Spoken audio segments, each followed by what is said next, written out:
প্রিয় ছাত্রছাত্রীরা, সবাই কেমন আছো? সবাইকে মাহে রমজানের শুভেচ্ছা। মনটা ভালো নেই, অনেক দিন ধরে বাসায় বসে আছি। মনে হয় তোমাদেরও একই অবস্থা। সারাদিন বাসায় বসে থাকতে থাকতে কেমন যেন একটা বিতৃষ্ণা এসে যায়। তো যা হোক, দেশের এই ক্রান্তিকালে আমরা সবাই সচেতন থাকব, নিরাপদে থাকব, এটি আমাদের একমাত্র প্রত্যাশা।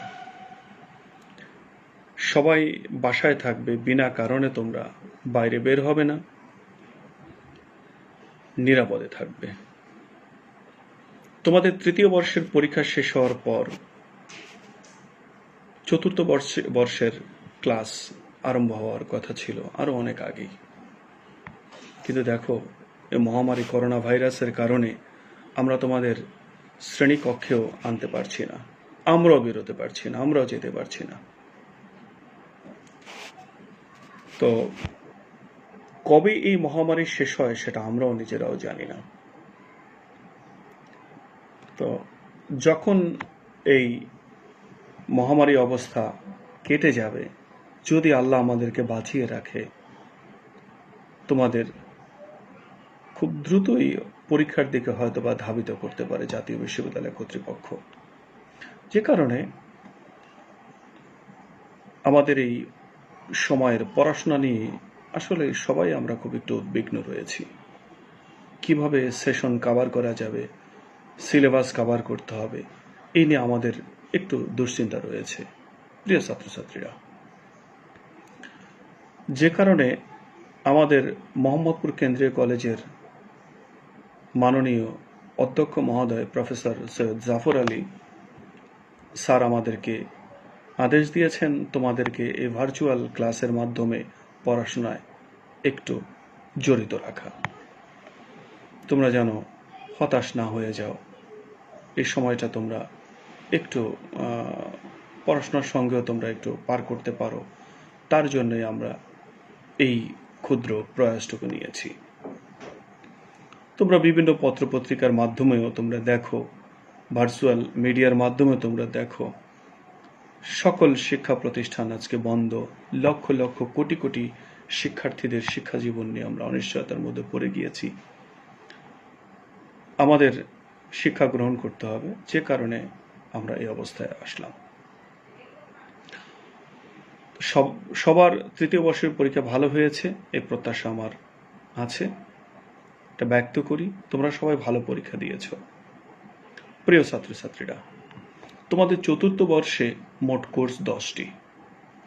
এর মধ্যে 9টি কোর্স হলো থিওরিটিক্যাল, যেগুলো তোমরা পরীক্ষার হলে গিয়ে অ্যাটেন্ড করবে, আর একটি কোর্স হলো ভার্বাল, মৌখিক পরীক্ষা। আমরা মৌখিক বোর্ড করব, তোমরা আসবে, তোমাদের প্রশ্ন করব। আমরা ভিতরের শিক্ষকরা যারা আছি, ইন্টারনাল শিক্ষক যারা আছি, এরাও থাকবে, এবং বাইরে থেকে এক্সপার্ট আসবেন 2 জন, ওনারাও থাকবেন। প্রশ্ন করা হবে, তুমি উত্তর দিবে, তোমার নাম্বার এখানে দেওয়া হবে। তো মৌখিক পরীক্ষাটা মূলত তোমাকে পরীক্ষার হলে গিয়ে অ্যাটেন্ড করতে হবে না, এটা আমাদের সামনে আমাদের ডিপার্টমেন্টে বসে তোমরা অংশগ্রহণ করবে। তো যে বাদবাকি যে 9টি থিওরিটিক্যাল কোর্স রয়েছে, এই কোর্সগুলো আমি তোমাদের আগেই এই পেজে নাম লিখে দিয়েছি। আমি তোমাদের সঙ্গে থাকব investment analysis and portfolio management এই কোর্সটি নিয়ে। এই কোর্সটি একটি ম্যাথমেটিক্যাল এবং থিওরিটিক্যাল একটা মিক্সিং কোর্স। পুরো কোর্সটি মনে করো এটা ফিনান্স বেসড একটি কোর্স, এটা ফাইন্যান্স রিলেটেড একটি কোর্স। এর মধ্যে অঙ্ক রয়েছে, থিওরি রয়েছে। তো বেশিরভাগ সময়ে অঙ্কটা একটু বেশি পরিমাণে থাকে, থিওরিটা একটু কম থাকে। তাই তোমরা এটাকে ফুল ম্যাথ কোর্স হিসাবে তোমরা গণ্য করবা।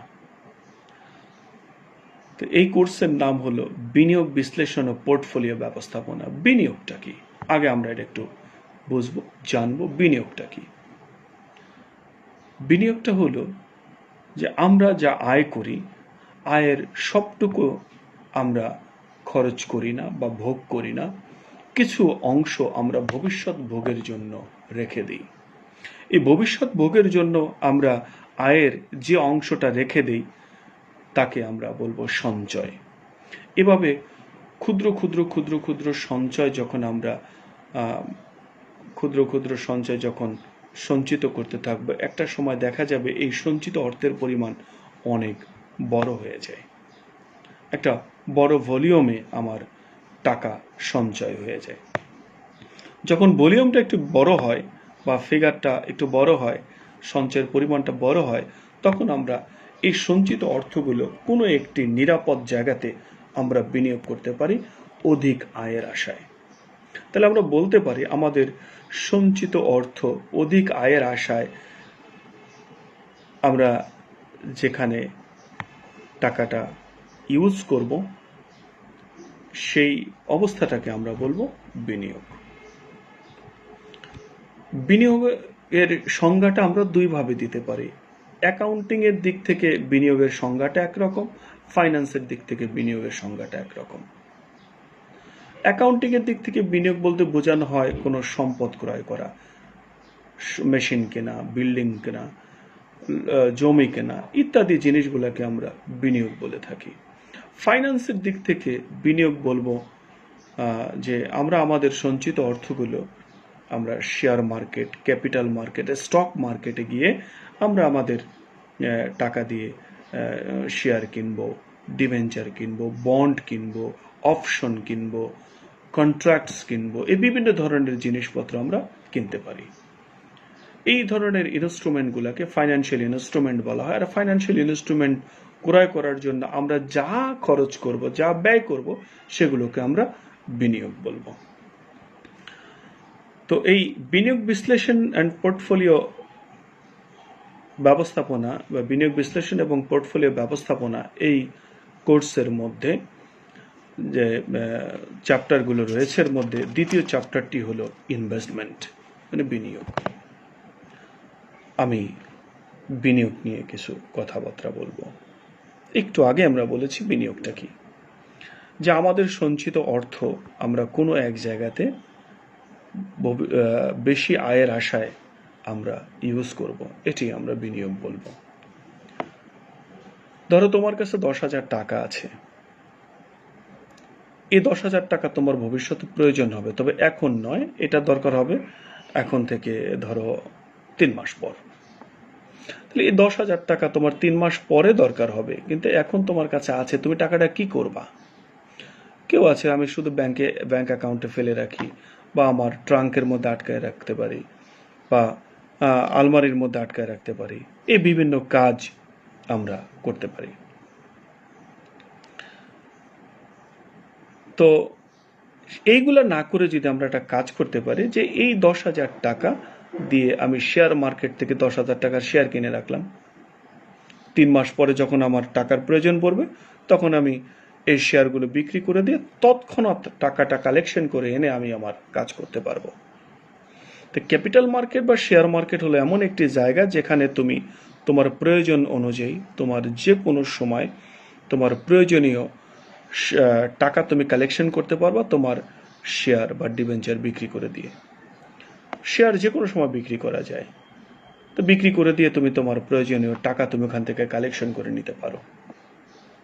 তাই আমাদের এই 10,000 টাকা দিয়ে যদি আমরা শেয়ার কিনে রাখি, 3 মাস পরে শেয়ারগুলো বিক্রি করে দিয়ে আবার আমাদের টাকা কালেকশন করে নিয়ে আমরা আমাদের প্রয়োজন আমরা মেটাতে পারি। এই যে আমি শেয়ার কিনে 3 মাস আমি এখানে রাখলাম, তাহলে আমার এই বিনিয়োগটা আমি এখানে হোল্ড করে রাখলাম 3 মান্থস। এই 3 মাস আমরা আমাদের বিনিয়োগটাকে এখানে হোল্ড করে রেখেছি। 3 মাস পরে এই 10,000 টাকার শেয়ার অথবা বিক্রি করলাম 10,500 টাকা। এই যে 10,000 টাকা বিনিয়োগ করেছিলাম, যখন আমি এটাকে ফেরত নিয়ে এসেছি তখন আমি 10,500 টাকা পাইলাম। তাহলে আমার রিটার্ন হলো কত? 10,500 টাকা। 10,000 টাকায় রিটার্ন হয়েছে 10,500। তাহলে 1 টাকায় কত টাকা রিটার্ন আসলো? এটি আমাদের দরকার হতে পারে। এটাকে বলা হবে হোল্ডিং পিরিয়ড রিটার্ন, সংক্ষেপে বলবো HPR। আমরা যে সময়টুকু আমরা আমাদের টাকাটাকে ইউটিলাইজ করেছি সেই সময়টুকুর পর আমরা কি পরিমাণ টাকা আমরা রিটার্ন পেলাম, এটাকে আমরা 1 টাকায় কনভার্ট করব। এটাকে বলবো আমরা HPR বা হোল্ডিং পিরিয়ড রিটার্ন। এখন দেখো, এই যে রিটার্নটা আসার পর, টাকা ফেরত আসার পর আমরা দেখতে পারি আসলে আমার এখানে কত পার্সেন্ট লাভ হয়েছে বা কত পার্সেন্ট লস হয়েছে। শেয়ার বা ডিভেঞ্চার তুমি কিনে বিক্রি করতে গেলে যেমন লাভও হয় সেরকম লসও হতে পারে, এটা মাথায় রাখবা। তাহলে লাভ হইলে কত পার্সেন্ট লাভ হইল, লস হইলে কত পার্সেন্ট লস হইল, এটা বের করার জন্য আমরা আর একটা কাজ করব, সেটাকে বলবো হোল্ডিং পিরিয়ড ইল্ড, HPY, এটা বের করব। তাহলে আমরা এই চ্যাপ্টার থেকে বেসিক্যালি দুটি জিনিস বের করব। একটা হলো বিনিয়োগ করলে কত সময়ের জন্য বিনিয়োগ করলাম এবং সেই বিনিয়োগ থেকে আমার কত টাকা রিটার্ন আসলো, সেটা বের করব HPR এর মাধ্যমে। আর সে আয়টা আমার কত পার্সেন্ট বা ক্ষতি হলে কত পার্সেন্ট ক্ষতি হলো সেটি বের করব HPY এর মাধ্যমে, হোল্ডিং পিরিয়ড ইল্ডের মাধ্যমে। প্রিয় ছাত্রছাত্রীরা, আমি তোমাদের এই যে সমস্যাগুলো সমাধান করাবো, সেই সমস্যার সমাধানগুলো আমি এখানে আলোচনা করব। আলোচনা করার পর আমি সেটি আবার তোমাদের এই পেজে আপলোড করে দেব। তোমরা মেহেরবানি করে আমার এই কথাগুলো সবাই ভালোভাবে মনোযোগ সহকারে শুনবা এবং এই সমস্যাগুলো তোমরা সুন্দরভাবে সমাধান করবা। যে কারো যদি কোথাও কোনো সমস্যা হয়, যদি বুঝতে না পারো, তাহলে তোমরা আমাকে অবশ্যই কমেন্টস বক্সে জানাবে। আমি তোমাদের সমস্যার সমাধান করার যথাসাধ্য চেষ্টা করব। আমি পরবর্তী লেকচারে তোমাদের একটি অঙ্ক সমাধান করাবো। সবাইকে শুভেচ্ছা, সবাই ভালো থাকবে। আল্লাহ হাফেজ।